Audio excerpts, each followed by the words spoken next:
seeking a fight, they are also not afraid.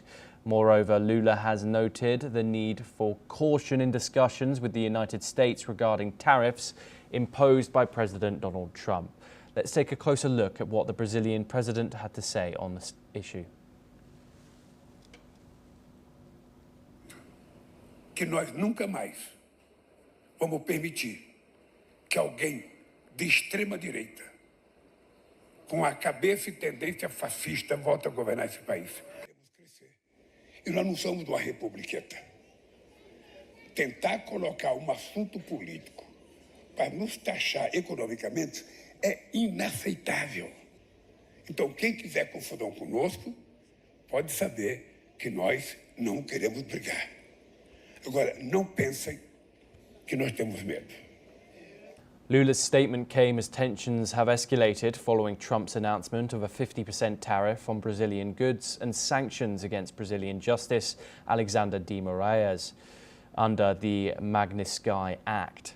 At the same time, Canada-US trade talks are also taking place.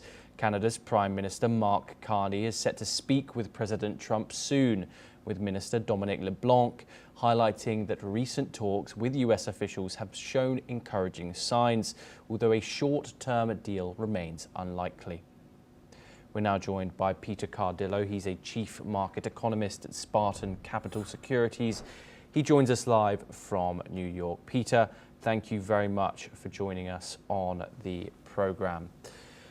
Peter, how are the markets reacting to both these 50% tariffs on Brazilian goods and also 35% tariffs on Canadian goods? Is this seen as a one-off measure to start or a start of a broader protectionist push?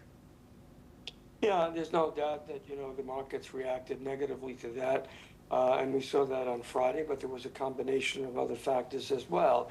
But certainly, the tariffs are beginning to weaken enthusiasm in the market. The market was full of enthusiasm due to the strong earnings reports, and now, of course, we're back on focusing on tariffs, which, have a double-edged sword to it.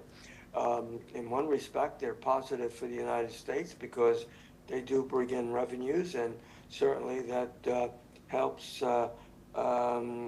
decline the huge trade deficit, the huge trade deficits that we have. So that's beneficial, and it does, to a certain degree, give some sort of a pop to economic activity, although it's somewhat of a false growth activity.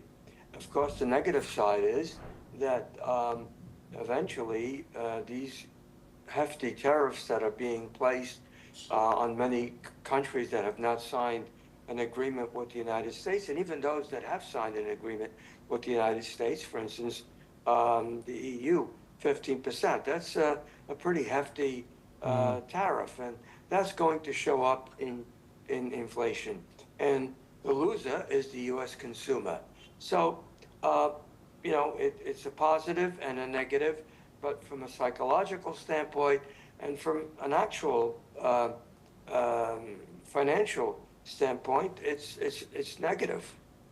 Yes, Peter, what message do you think Brazil's president is sending here by saying he is not afraid to negotiate, but urge caution? Do you think this could embolden other emerging economies?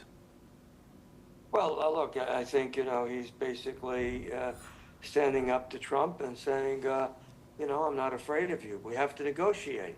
And I think, President Trump wants that. I don't think he wants anyone just to say, okay, if you want to slap 15 or 20 or 30%, fine, we'll accept it. No, I don't think he wants that. I think he wants a fight on his hands. And I think that, eventually will lead to some sort of a more respectable levy that won't be as high and won't be as damaging to the Brazilian economy or to the United States economy. Peter, do these moves suggest that the Trump administration is weaponizing trade policy as part of a broader geopolitical strategy? And how should markets brace for that? Well, I think, the markets, as I said, will react negatively until we see the full effects of these tariffs.